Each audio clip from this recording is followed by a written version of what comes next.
بسم اللہ الرحمن الرحیم۔ السلام علیکم، میں ہوں انصر اور آپ دیکھ رہے ہیں میرا یوٹیوب چینل عرب جمبو نیوز۔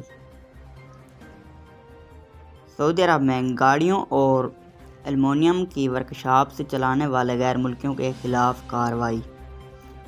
سعودی وزارت تجارت نے کہا ہے کہ مملکت کے مختلف علاقوں میں انسداد پردہ پوشی کے حوالے سے تفتیشی دورے جاری رہیں گے۔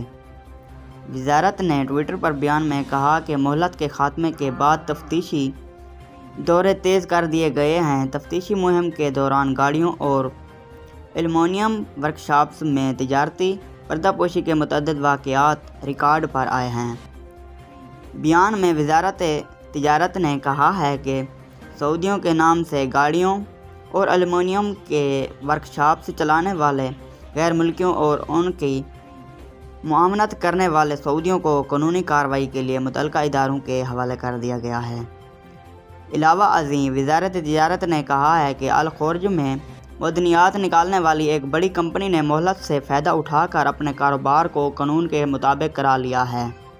وزارت تجارت نے بتایا کہ کمپنی کی سالانہ آمدنی 38 ملین ریال سے زیادہ ہے۔ اس نے مہلت کے دوران اس سے فائدہ اٹھا کر خود کو غیر قانونی کاروبار کے سنگین اثرات سے بچایا ہے۔ اب کمپنی کے خلاف انسداد تجارتی پردہ پوشی قانون کی خلاف ورزی پر عائد ہونے والے جرمانے عائد نہیں ہوں گے۔